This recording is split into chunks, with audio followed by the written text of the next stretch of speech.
Hello, हाय, नमस्कार, जय श्री कृष्ण, राधे राधे। कैसे सब लोग? आशा करता हूँ सब लोग अच्छे होंगे।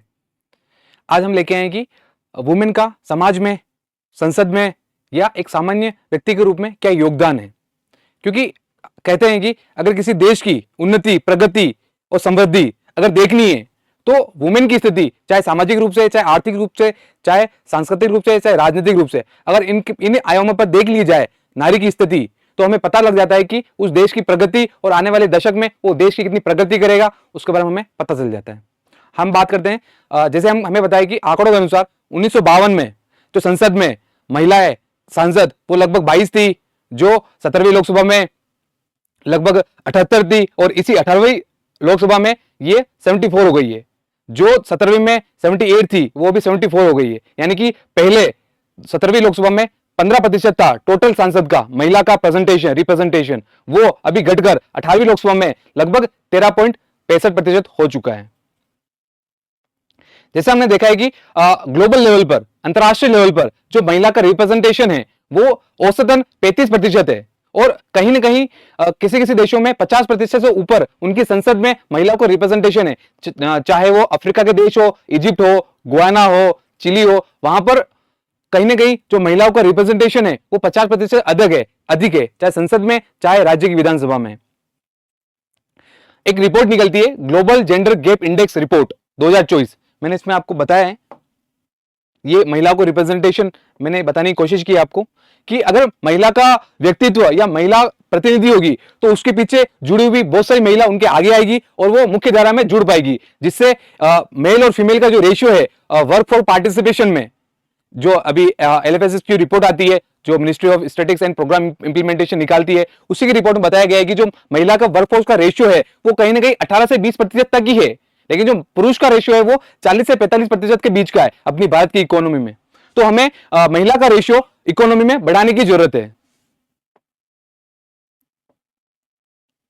तो कहीं ना कहीं मैं ये जो जेंडर गैप की अपनी बात की, एक रिपोर्ट निकलती है, हमेशा हर साल निकलती है,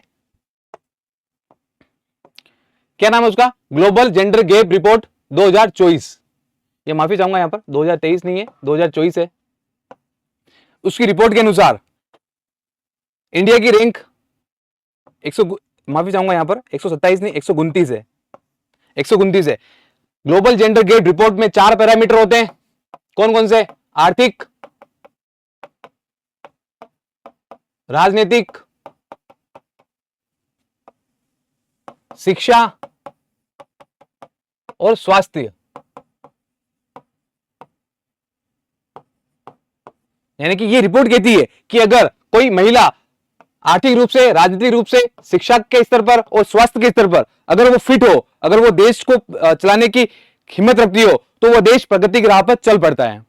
जिसमें 2024 की रिपोर्ट, इसमें इंडिया की रैंक है 129। खास तौर से इस रिपोर्ट में कहा गया है कि जो दूसरा पॉइंट है, यानी कि political representation of a women in any, चाहे वो संसद में हो, चाहे वो राज्य विधानमंडल में हो, अगर वो वुमेन का रिप्रेजेंटेशन इस रिपोर्ट के मुताबिक इंडिया में बढ़ा है।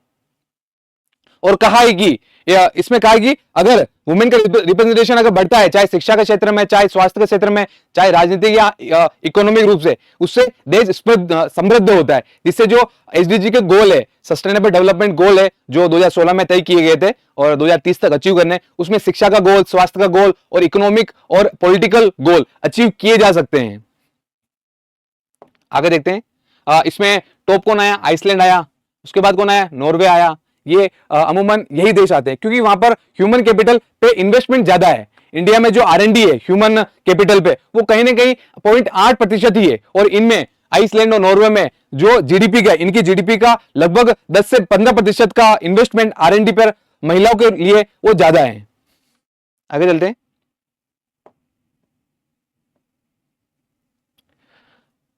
कट में देखना पड़ रहा है। अरे ये तो भूल ही गया बोलने, नाम बोलने भूल गया। नाम बोलने भूल गया मैं। चलो कोई ना, नाम को रहने देते हैं फिलहाल, बिना नाम से चलते हैं, ठीक है?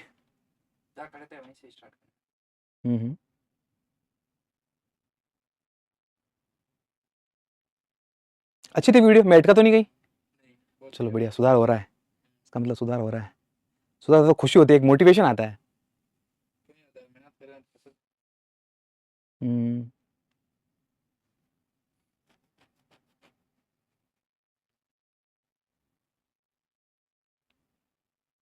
हम्म, क्या बोलूं, क्या बोलूं, बोलूं क्या, मतलब वो क्या बोलना है। हाँ, फाइनली स्टार्ट। इस रिपोर्ट में यह भी कहा गया है कि 0 और 1 के प्रतिशत में ये हर कंट्री को स्कोर देते हैं। इंडिया का स्कोर इसमें 63% रहा है, और जो ग्लोबल स्कोर है वो ग्लोबल जेंडर गैप इंडेक्स के मुताबिक वो 68% है। 64% मतलब जो ग्लोबल जेंडर गैप इंडेक्स है वो 0 और 1 के बीच में चलता है। तो 0 होता है पूर्ण असमानता, और 1 का मतलब पूर्ण समानता। इंडिया का इसमें स्कोर आया है 64.1%। तो इंडिया अभी भी कहीं ना कहीं 0 के पास में है, यानी कि पूर्ण असमानता के पास में है। तो इंडिया को बहुत सारे स्टेप, या गवर्नमेंट ऑफ इंडिया को बहुत सारे स्टेप ऐसे लेने पड़ेंगे जिससे महिलाओं का सशक्तिकरण हो।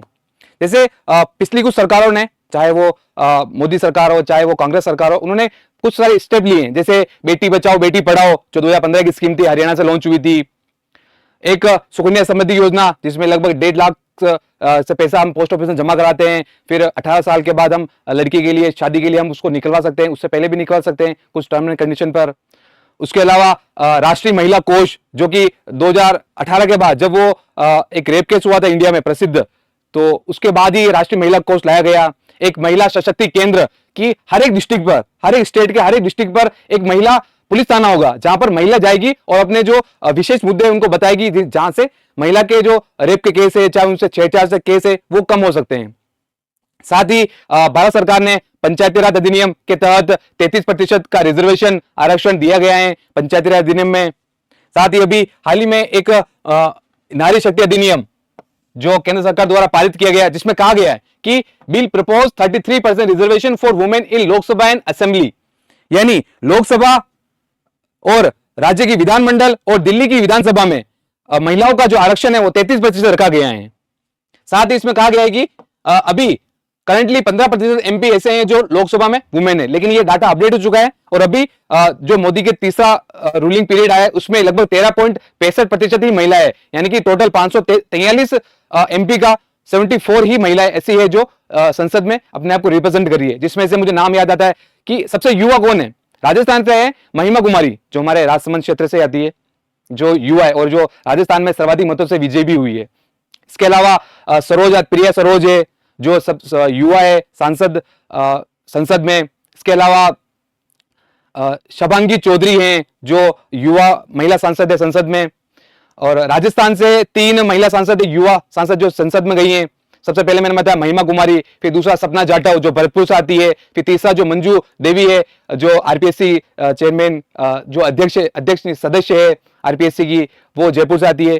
तो कहीं ना कहीं हमें महिलाओं को, अगर मैंने वही बात वापस दोहराऊंगा कि अगर किसी देश की प्रगति समृद्धि देखनी है, माननी है, उसकी जानना है कि कोई देश कैसे प्रगति कर रहा है, तो वो कैसे पहचानेंगे कि उस देश में नारी की स्थिति कैसी है, चाहे वो आर्थिक रूप से, सामाजिक रूप से, राजनीतिक रूप से उस नारी की स्थिति कैसी है। अगर नारी की स्थिति अच्छी है तो देश की प्रगति भी अच्छी आने वाले दशकों में अच्छी होगी। तो हमें हमेशा नारी का सम्मान करना चाहिए, हमें छेड़छाड़ के केसों से बचना चाहिए, हमें उनका सम्मान घर पे, समाज में और देश के लेवल पर करना चाहिए, और देश का नाम रोशन करना चाहिए। तो आज के लिए इतना रखते हैं दोस्तों, मिलते हैं अगले वीडियो में। थैंक यू, जय हिंद।